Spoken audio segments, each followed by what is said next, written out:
Vamos ler a palavra que o Senhor trouxe adiante, no livro de Gênesis.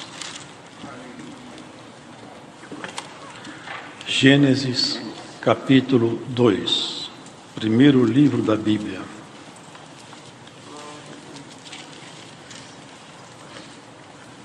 A partir do versículo 4. A formação do Jardim do Éden.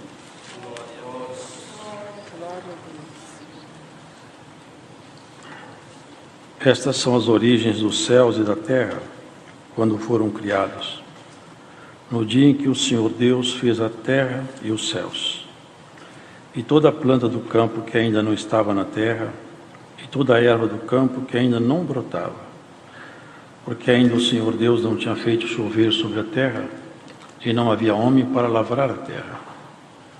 Um vapor, porém, subia da terra e regava toda a face da terra. E formou o Senhor Deus o homem do pó da terra, e soprou em seus narizes o fôlego da vida. E o homem foi feito alma vivente. E plantou o Senhor Deus um jardim no Éden, da banda do Oriente, e pôs ali o homem que tinha formado. E o Senhor Deus fez brotar da terra toda a árvore agradável à vista, e boa para a comida, e a árvore da vida no meio do jardim, e a árvore da ciência do bem e do mal. E saía do rio do Éden para regar o jardim, e dali se dividia e se tornava em 4 braços. O nome do primeiro é Pisson. Este é o que rodeia toda a terra de Avilá, onde há ouro. E o ouro desta terra é bom. Ali há o bidélio e a pedra sardônica. E o nome do segundo rio é Gion. Este é o que rodeia toda a terra de Cussi. E o nome do terceiro rio é Tigre. Este é o que vai para a banda do oriente da Síria. E o quarto rio é o Eufrates. E tomou o Senhor Deus o homem e o pôs no jardim do Éden, para o lavrar e o guardar. E ordenou o Senhor Deus ao homem, dizendo: de toda a árvore do jardim comerás livremente, mas da árvore da ciência do bem e do mal, dela não comerás, porque no dia em que dela comeres, certamente morrerás. E disse o Senhor Deus: não é bom que o homem esteja só. Far-lhe-ei uma adjutora que esteja como diante dele. E havendo, pois, o Senhor Deus formado da terra todo animal do campo e toda a ave dos céus, os trouxe a Adão para este ver como lhes chamaria. E tudo que Adão chamou a toda a alma vivente, isso foi o seu nome. E Adão pôs os nomes a todo o gado e as aves do céu e a todo animal do campo. Mas para o homem não se achava adjutora que estivesse como diante dele. Então o Senhor Deus fez cair um sono pesado sobre Adão, e este adormeceu, e tomou uma das suas costelas e cerrou a carne em seu lugar. E da costela que o Senhor Deus tomou do homem, formou uma mulher, e trouxe a Adão.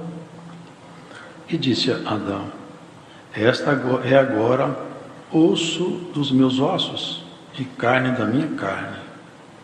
Esta será chamada varoa, porquanto do varão foi tomada. Portanto, deixará o varão o seu pai e a sua mãe, e apegar-se à sua mulher, e serão ambos uma carne. E ambos estavam nus, o homem e a sua mulher, e não se envergonhavam. Amém. Amém. Nós vemos aqui o relato, irmãos, de uma criação que não é natural, uma criação sobrenatural. Os irmãos vejam que Deus criou o cosmos. São bilhões de galáxias, cada galáxia com bilhões de estrelas e planetas. E aqui fala assim: e Deus criou os luminares do céu. Fala tão resumidamente nessa criação, tão magnânima. Hoje nem a ciência avançada como está, eles não conseguem mapear o universo. Os físicos estelares não conseguem mapear esse universo é muito vasto. E aqui fala assim, Deus criou os luminares, mas quando se trata do homem, Deus faz uma pausa e começa uma descrição detalhada. Porque o homem é a criação do coração de Deus.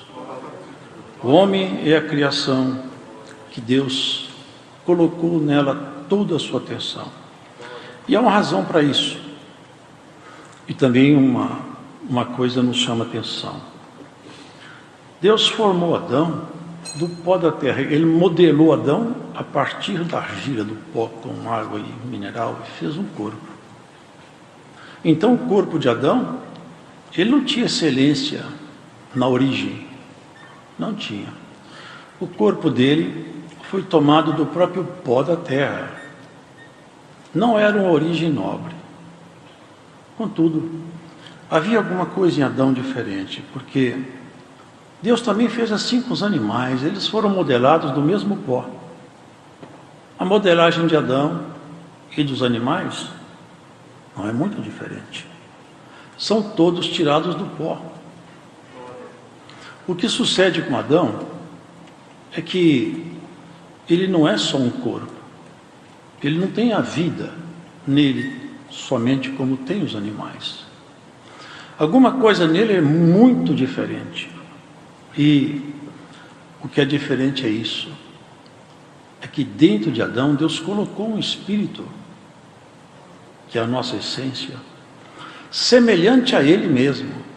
E diz assim que ele era imagem e semelhança de Deus. Os irmãos, vejam que aqui o Senhor falava assim: façamos o homem. Na feitura do homem, os anjos não participaram. Quando ele diz façamos, ele está se reportando à Trindade, porque a Trindade é uma revelação progressiva na Bíblia. E aqui ele faz a primeira referência dela. Então Adão, ele tinha sua natureza humana, transformada naturalmente, porque é o pó levantado pelo assopro de Deus. Ele tinha uma estrutura de biologia como nós temos aí hoje, mas dentro dele estava o segredo da criação, a inteligência. Que nenhum animal é dotado de inteligência. O animal tem sentimentos, mas o plano de sentimentos do animal, ele tem um limite, ele para. O homem tem sentimentos que extrapolam completamente a medida de um animal. Nós somos capazes de sentir um arrependimento porque a nossa consciência foi ferida. Nós temos uma compreensão da morte. Nós entendemos um pouco sobre a eternidade. Nós sabemos e entendemos pela fé que existe um Deus todo-poderoso. Os animais não podem entrar nessa esfera de conhecimento. Então o homem, ele é um patamar completamente distinto. E o homem não foi, nunca, jamais foi resultado de evolução nenhuma. O homem foi criado como homem desde o princípio. Ele foi criado assim, a imagem e semelhança de Deus. A imagem e semelhança de Deus, ela não pode ser desfeita num assopro. Portanto, aqui nessa criação, tudo ia bem. Tudo ia muito bem. Agora Deus, Ele tem projetos que a nossa razão não pode imaginar. Irmãos, Deus traça caminhos que o homem não tem competência de avaliar, nem os anjos têm. O Senhor fala que acha loucura até nos anjos. Por quê? Porque Ele é infinito. É o único ser que esse adjetivo cabe nele. Ele é infinito. Ele não tem restrições. Nem os céus dos céus podem conter nosso Deus. Portanto, tudo que se comparar com Deus, Ele vai mostrar sua inferioridade. Mas seria perfeito se obedecesse o propósito da criação. Qual que era o propósito de Adão? Ser feliz num lugar onde a felicidade estava ambientada, porque era o Éden, um lugar de paz. Não havia risco. Se os irmãos lerem com atenção a Bíblia, vocês vão perceber que não havia animal peçonhento nem predadores. Os animais criados, as bestas feras criadas, elas se alimentavam da erva do campo. Não havia animais peçonhentos. Não haviam predadores. Tudo ia muito bem. Havia um senão. Você viva feliz. Agora tem um detalhe. Aqui nesse jardim tem uma árvore da ciência do bem e do mal. E ela produz frutos. Se você comer do fruto dessa árvore, você vai morrer. Todavia, tudo demais aqui é livre. Foi um único ponto proibitivo. Aqui a gente vai vendo, irmãos, Adão estava só. Tinha muita coisa, mas faltava uma companheira. E aqui vem as primeiras colocações que Deus, numa linguagem secreta, vai fazendo. Ele fez Adão adormecer. E no sono de Adão, Deus fez uma incisão, rasgou seu lado, o seu costado, e da costela de Adão, não mais do pó, não mais do chão. Deus não modelou Eva a partir do pó, modelou Eva a partir de Adão. E a partir de Adão ele criou Eva. Falou, essa aqui é sua companheira. É como um pai que apresentasse uma noiva, levasse a noiva, essa aqui é sua companheira.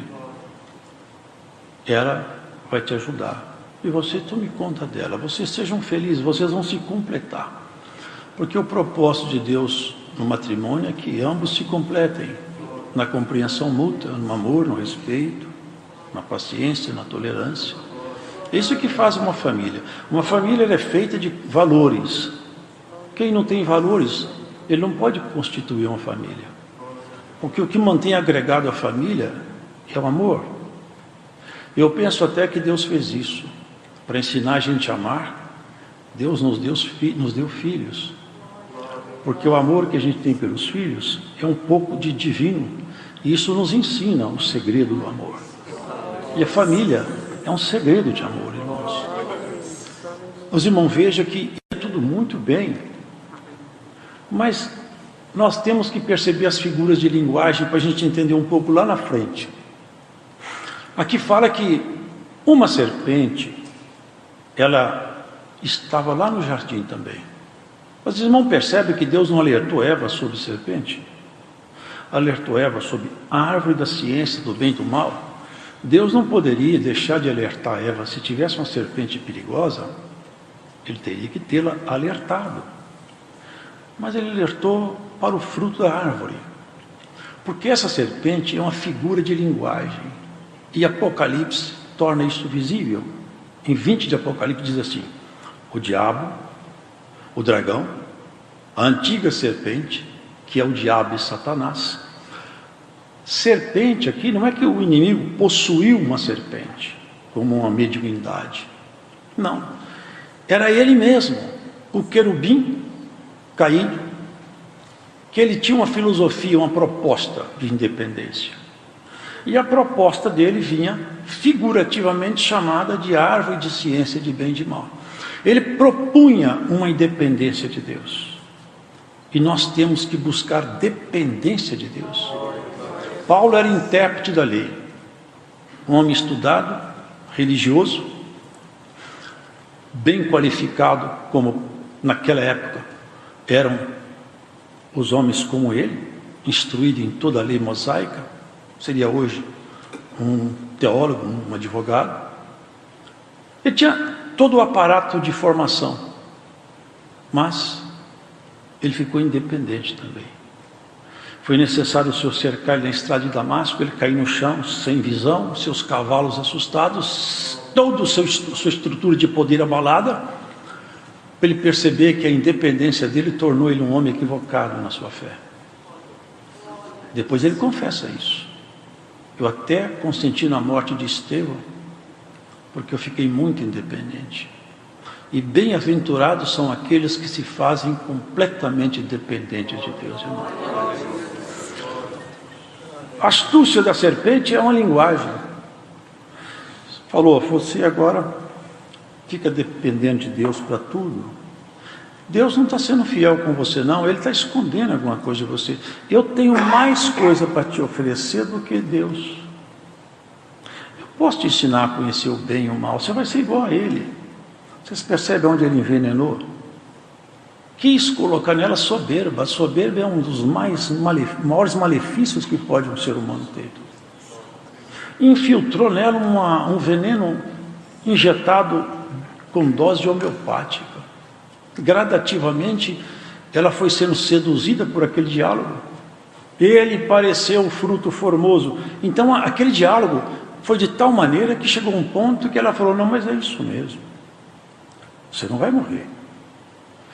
Mas você vai conhecer o bem e o mal. Ele misturou a verdade com a mentira. Ele faz isso até hoje. Ele mistura a verdade com mentira. E quando você bebe um copo com um pouco de veneno, você está envenenado, ainda que o resto seja só água. E é o que ele fez com ela. E ali aconteceu um desastre. Porque o Éden era um lugar que a bênção de Deus habitava de forma permanente ali. Estava no Oriente.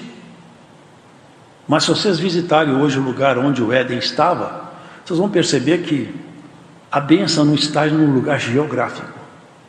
Está na proposição divina. Aquele lugar hoje só tem ali deserto e guerra. É a região do Iraque ali. Porque a bênção, o paraíso, não é o chão geográfico. É a bênção de Deus repousando naquele lugar. E olha que segredo. Sai daqui, você vai embora. E eu vou colocar uma espada flamejante em volta desse jardim, que você não acha o caminho dele mais. Mas o Éden está lá, eu sei onde está. A região do Tigre, Eufrates, está ali. Mas o Éden não está ali mais. E aqui o Senhor fez valer a sua autoridade, porque Deus é amor, mas Deus também é justiça. Uma das filosofias que corre o mundo é que Deus não vai colocar ninguém no inferno porque Ele é amor. Isso é uma falácia.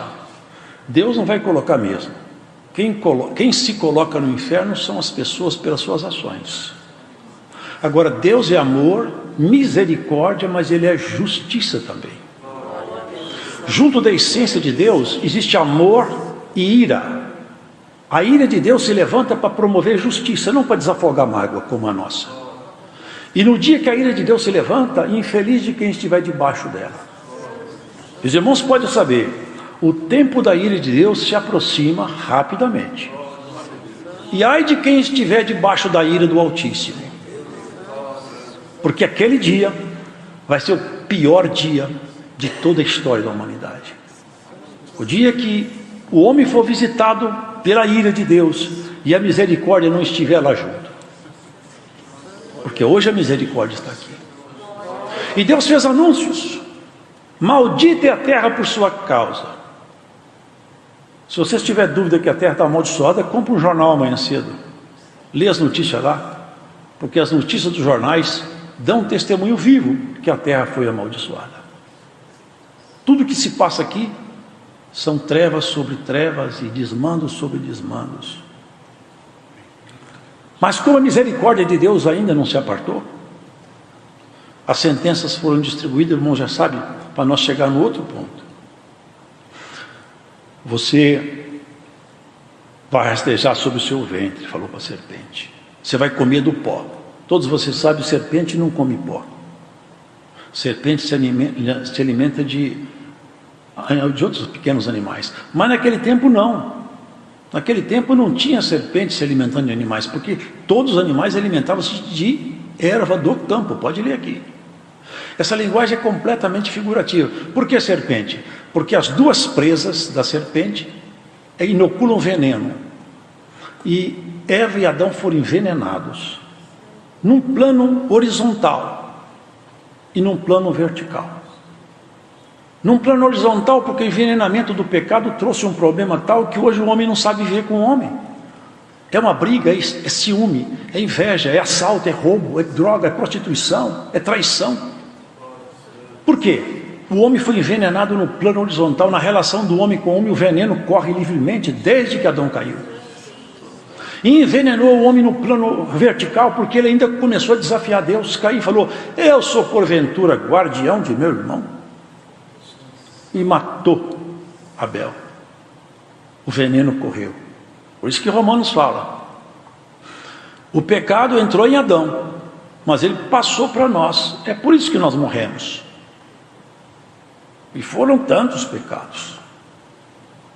E ali o Senhor falou para a serpente: você vai comer do pó. O pó levantado é o homem. Todos os espíritos caídos só se alimentam do pecado. Eles não têm prazer em nada que seja santo ou limpo. Eles só podem se alimentar de pecado. Todo pecado, toda prática pecaminosa é alimento de espíritos caídos. Eles vivem rastejando sobre o pó levantado que é o homem. Vocês podem ver que os homens fazem coisas bárbaras, que a gente olhando fala: como que um ser humano faz isso? Eles estão possuídos de um sentimento horrível. Claro que são esses que não se deixaram ouvir ou admoestar pela palavra de Deus. E seguindo, ele falou para Eva, sentenciou a Eva, falou: Adão, você não tinha que trabalhar, aqui era tudo paz, agora você vai ganhar seu pão com o suor do seu próprio rosto. E tem uma coisa: a terra vai ser hostil para você, aqui vai crescer mais erva daninha do que fruta, hein? E a coisa ficou assim. Mas Deus teve misericórdia. Foi: essa serpente vai te procurar outras vezes e ela vai te morder o calcanhar. Mas olha, a mulher vai pisar na cabeça dessa serpente e vai acabar com ela. Você sabe por que ele falou: a serpente vai morder seu calcanhar? Porque o calcanhar é a base de apoio do corpo, é o ponto de contato com o chão. Ou seja, o inimigo vai comer do pó, ele vai te procurar aonde você apoia no chão, na terra. O homem, quando ele se apoia aqui embaixo, ele é facilmente ferido pela serpente. Arrogância, vaidade, ciúme, inveja, mentira, maledicência, são os apoios que o homem tem com o solo. Por isso que a terra está multiplicada de iniquidade. Chegou um caso tão grave que Deus, olhando do céu, falou assim: eu não suporto mais isso aqui, eu me cansei. E se eu procurando na terra, mas se eu procurar um homem, pelo menos um, que tem um coração mais voltado para mim. E ele achou Noé.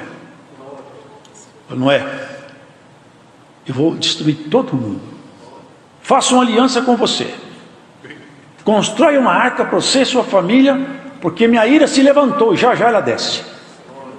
Os irmãos já sabem, Deus matou a humanidade sem misericórdia. Aquele dia a misericórdia cessou por um tempo, ela só morava na casa de Noé. Por quê? Porque o ponto de contato do homem era só com o chão.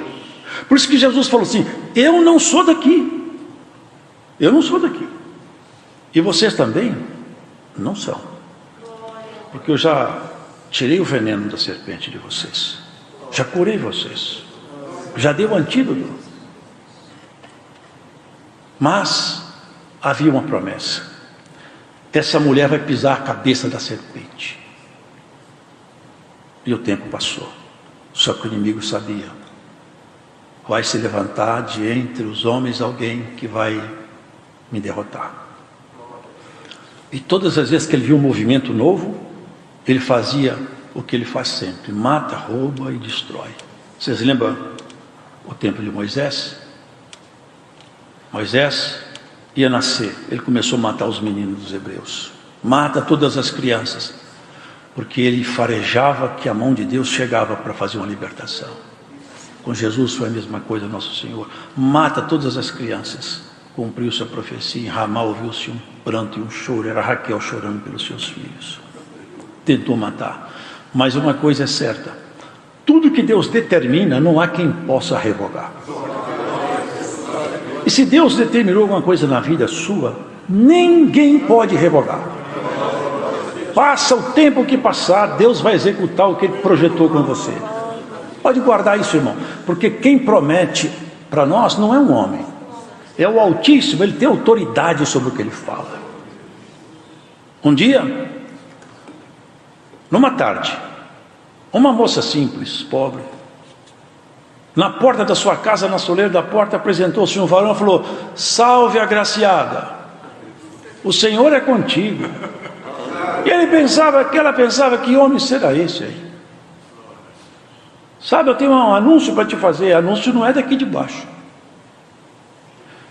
Vai acontecer com você uma coisa diferente. Você vai ficar grávida e você vai gerar um varão que vai reger as nações todas com vara de ferro. Vai ser uma pedra de apoio para a igreja, mas vai ser uma rocha de tropeço para muita gente. Ela ficou ouvindo, mas porque ela era desposada com José. No judaísmo antigo, que era desposada é porque não coabitava, não morava com a pessoa. Assim, eu não posso ter filho, porque eu de verdade eu não moro com José ainda. Não. Descerá sobre ti o Espírito Santo, e o Altíssimo fará sombra sobre ti.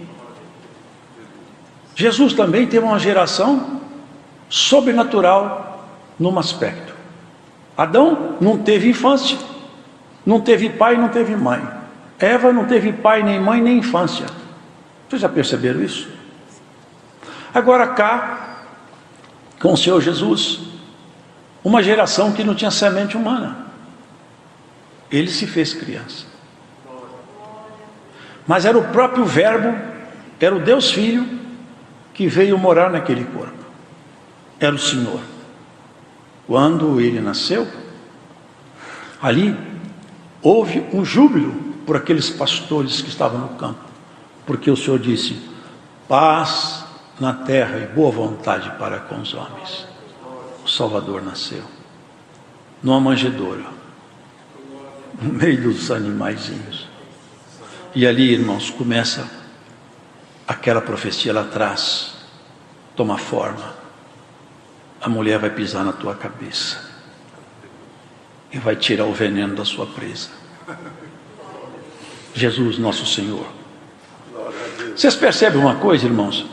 Adão, ele teve que dormir para que Eva fosse gerada nele. Mas um homem gerou uma mulher. Não é o caminho biológico. Nosso Senhor Jesus Cristo, enquanto ele andava aqui, ele falava: olha, se eu não for para o Pai, eu não posso enviar para vocês minha promessa. Mas quando chega lá, eu cumpro aqui embaixo, porque é mais ou menos assim. Não sei se vocês lembram aquela parábola do credor incompassivo. Ele devia ao seu senhor alguma coisa como 10.000 talentos. Só para os irmãos terem uma dimensão, é uma ideia da parábola. Um talento equivale a 6.000 dracmas, o denário. Uma dracma, um denário, é um dia de trabalho. Ele devia 10.000 talentos. Vezes 6.000, são 60 milhões de denários. 60 milhões de dias de trabalho. Quando que ele pagaria isso? Nunca. A dívida dele era impagável. E ele, humilhando, o Senhor perdoou a dívida dele. Isso era de uma pessoa só. Quando o credor perdoa, a dívida cessa. Agora, a multidão de dívida da humanidade é sem limite, irmãos. Não há ninguém que... Se alguém fala assim, ele viveu 1000 anos fazendo coisa boa, 1000 anos, são 1000 dias. Ele tem que viver 60 milhões de dias para pagar a conta. Se ele viver 1000 anos praticando obra boa, ele vai para o inferno. Vocês entendem isso? Que nós não podemos ser salvos pelas nossas obras, e não há hipótese alguma que isso possa ser verdade. Só tem uma obra capaz, competente, para nos tirar do inferno e da morte. É a obra de Jesus Cristo na cruz. Nós só podemos ser salvos pela fé, e não há condição alguma de nós ser salvos de outra forma. Por isso que todos os caminhos filosóficos que têm de fazer o homem se aperfeiçoar, se auto-aperfeiçoar, são caminhos de engano. É a serpente inoculando o seu veneno outra vez. Nós só podemos chegar a Deus pela única porta que dá acesso a Ele, e o nome dela é Jesus. Ele falou: ninguém vem ao Pai. Era falar vem, não fala vai. Vem, porque Ele e o Pai são um. Ninguém vem ao Pai se não for por mim. Eu sou porta de entrada. Bom, entende, irmãos? É um caminho, e o Senhor foi traçando o seu plano, executando a sua obra, realizando os seus feitos. Uma simplicidade E uma arma desconhecida também, porque ele era irritado, provocado. Vocês lembram? Eles faziam um teste com ele toda hora. Uma ocasião cercaram ele, querendo saber se podia pagar tributo ou não. Era hipocrisia deles. Eles queriam que Cristo falasse, não paga tributo. Eles levariam para Roma, ó, ele está fazendo a rebelião. Se falava, paga tributo, assim, ó, o Messias seu está mandando pagar tributo a Roma. Os judeus odiavam isso aí. Ele ficou numa chamada, num dilema. E ainda foram bastante hipócritas. Nós sabemos que o Senhor não mede nada pela metade, não se deixa levar por medo de ninguém, é um homem muito justo. É certo pagar tributo a César? Porque, não sei se os irmãos sabem, as moedas eram sempre cunhadas com deuses pagãos. E a moeda que eles pagavam ali era moeda, tinha o César cunhado nela. Deixa eu ver uma moeda aí, o que está aí na moeda aí? Ah, César. Então faz o seguinte, dá a César o que é de César, e a Deus o que é de Deus. Meu assunto é mais alto do que os seus. Estou tratando de coisas mais elevadas. O Senhor veio tratar de coisas refinadas, irmão. Salvação não é coisa pequena, não. Se nós tivéssemos uma visão da eternidade, nós nunca mais seríamos as mesmas pessoas mais. Se nós pudéssemos vislumbrar além do horizonte da morte e víssemos um pouco acima, aonde habita um pouco da glória, quando nós voltássemos, nós não seríamos capazes de conversar como nós conversávamos antes. Porque isso aqui não é um mundo real para sempre. Isso está com os dias contados. Pedro falou, os elementos ardendo se desfarão. Há uma condenação premeditada, marcada. Deus vai destruir o cosmo. Não é a terra, não. Deus vai destruir o cosmo, o universo profundo. Isso tudo vai ser desfeito, porque essa glória não é glória. A glória de Deus está acima desses céus que nós enxergamos. É tão maravilhoso, que foi necessário Deus Filho, Jesus, o Filho de Deus, se fazer homem. Paulo falou, Deus estava no mundo, reconciliando o mundo consigo mesmo. Por causa de quê? Porque a imagem e semelhança dele, ele colocou em nós aquilo que é mais precioso. A imagem e semelhança dele está dentro de nós. Se nós fizéssemos um teste genético aí, você ia falar, sua paternidade é lá de cima. Nós temos uma vocação para o alto, e nós não podemos perder essa vocação. Jesus Cristo, ele veio resgatar, pagar. Ele falou, quanto que é a dívida? É impagável. Nessa parábola vocês veem. Você pensou, irmãos? Milhões de dias de trabalho, só se podia pagar trabalhando. Era impagável. Agora, imagina a humanidade toda. Qual o preço disso? Não tem nenhum querubim no céu que tinha competência para arcar esse custo. Nem toda a corte celestial pagava, e nem também tinha coragem de fazer isso. Se fazer homem, enfrentar o inimigo no seu próprio território, se esvaziar da glória, enfrentar ele sem nenhuma condição, como homem. Só teve um que fez isso. Foi o Senhor. Eu desço lá e resgato as ovelhas. Me faço homem, me misturo com semente humana. Mas eu busco as ovelhas perdidas, eu trago elas. É uma obra maravilhosa demais. Muito grande, irmãos.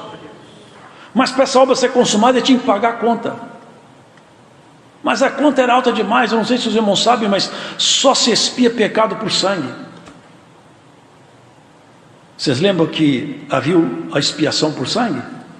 Para expiar um pecado é preciso que o sangue seja derramado. O sangue é vida. Se derrama a vida para pagar o pecado. E mesmo assim, aquela pessoa que praticou aquele ato ali, uma liturgia, fica vazia, porque logo ali na frente ele peca outra vez, porque não purifica a consciência. Sangue de touro, de novilha, não purifica a consciência. Cristo, ele veio como cordeiro. Cordeiro.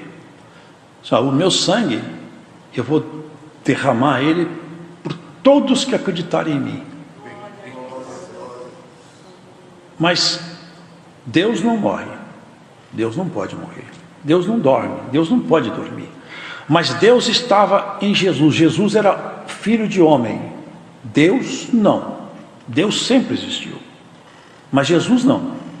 O homem Jesus nasceu de Maria. Mas como Deus morava dentro do corpo de um homem, aquele sangue tinha o preço da eternidade. Porque ele nunca conheceu o pecado. Ele se fazendo homem, ele se deixou, colocou-se diante de todos os poderes caídos, nunca conseguiram tirar dele uma palavra bruta, um desequilíbrio espiritual ou psicológico. Até teve um certo homem estudioso que se converteu estudando o caráter de Jesus, porque ele procurava nele essa janela matadora, janela killer, que as pessoas têm quando fica no estresse limite, ele fala o que não pode e perde a compostura. Jesus sempre brando, calmo, ele não perdia, não revidava. A arma dele era desconhecida, uma arma chamada amor, compaixão e misericórdia. Por isso o sangue dele tinha um preço da eternidade. Por isso que o sangue dele tem capacidade de nos lavar.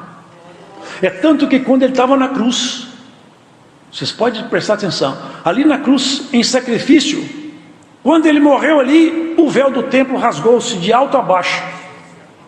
Porque aquele véu simbolizava o seguinte: o homem não pode chegar até mim. Deus falava, o homem não pode chegar até mim. O pecado é uma barreira que eu não aceito que o homem se aproxime de mim. Essa conta tem que ser paga. Jesus falou, essa conta é minha. Eu vou pagar. Eu vou pagar a conta. Não que o pecado entrou nele, porque jamais entrou. O pecado lhe foi imputado na cruz.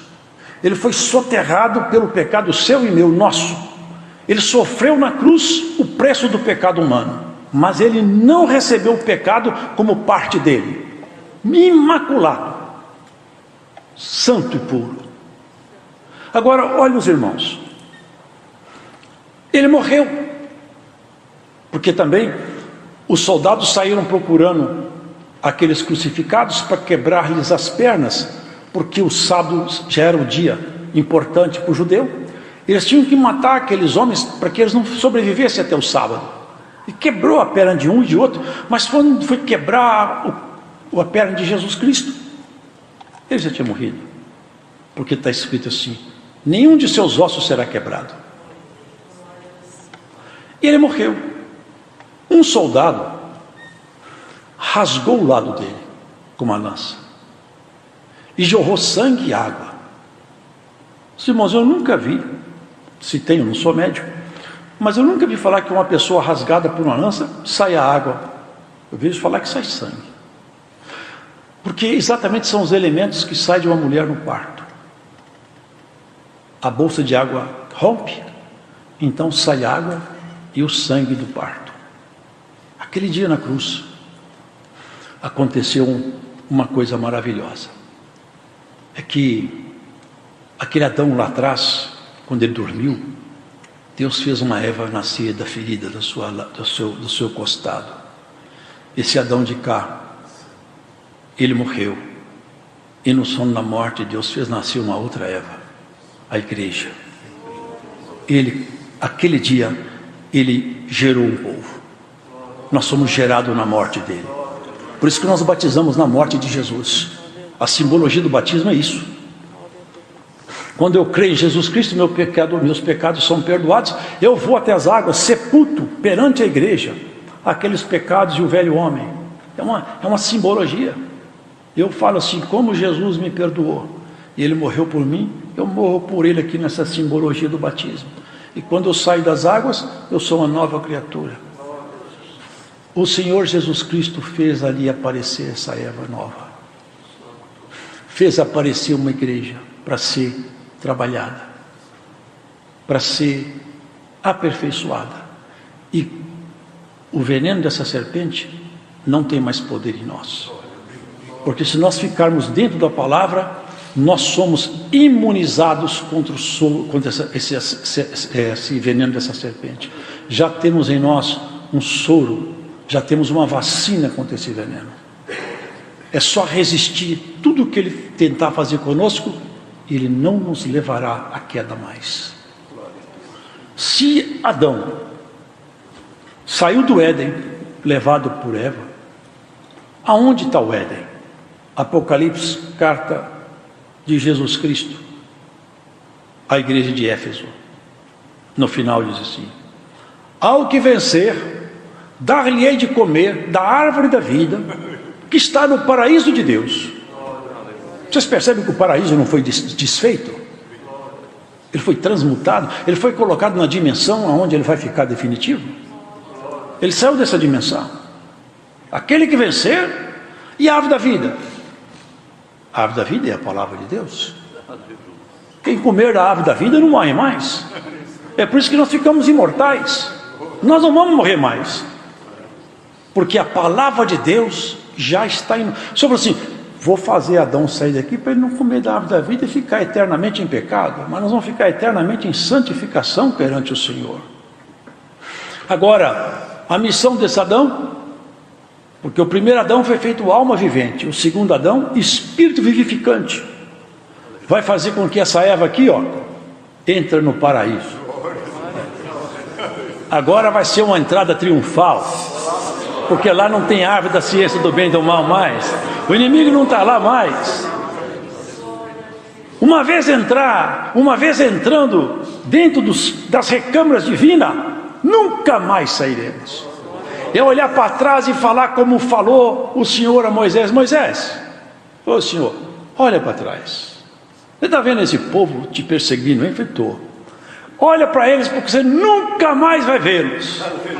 Vou fechar as paredes de águas, e carros e cavaleiros, os principais oficiais foram esmagados por aquelas águas, e ficaram ali os destroços na beira do mar. Nunca mais nós sofreremos aflição, nunca mais teremos doença, angústia, nunca mais teremos tentação. E eis que esse dia se aproxima rapidamente, irmãos.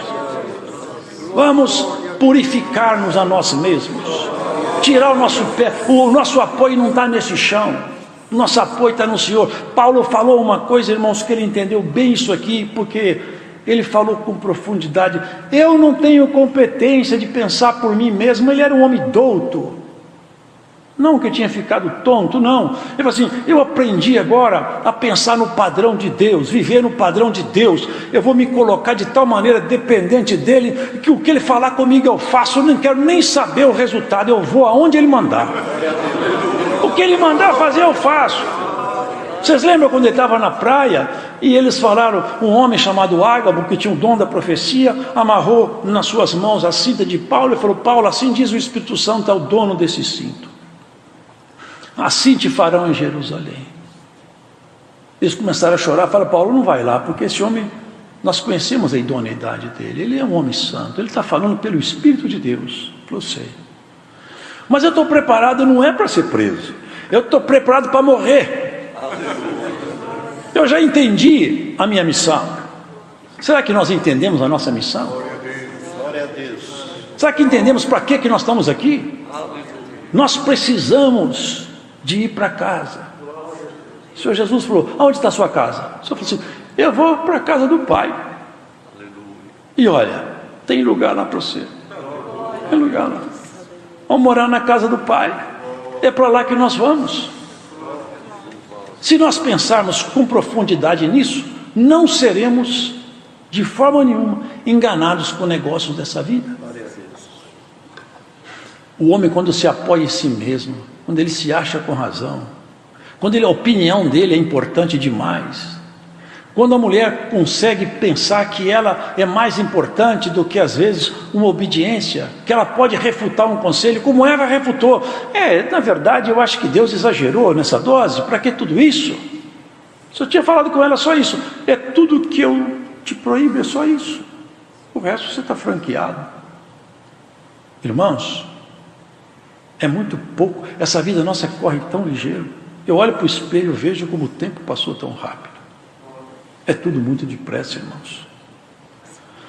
Quem foi chamado para a milícia da vida eterna, não se embaraça com o negócio dessa vida. Tem alguém preocupado em levar você para a casa do Pai. Tem alguém te procurando constantemente. Você não percebe que às vezes vem um conselho, uma palavra, até um hino cantado, às vezes é o Senhor batendo no seu ombro. Ei, presta atenção aqui, eu estou falando com você nessa letra. Às vezes você escuta um testemunho, alguém conta, puxa, aquilo ali mexeu comigo, é Deus falando. Ei, presta atenção, sou eu, estou falando com você, presta atenção aqui. Hoje o Senhor fala, presta atenção aqui, eu estou falando com você. Você precisa ir para casa. Aqui não é seu lugar, você não é daqui. Você não percebe que você não é daqui? Aqui as coisas não dão certo muito para você, não. Você nunca se esse mundo e você não dá muito certo, não. Você pode ver, quem é de Deus, ele vive aqui, mas sempre nele alguma coisa não é aqui, não é aqui, falta alguma coisa. O que falta em você, Cristo completará. Deus seja louvado. Amém.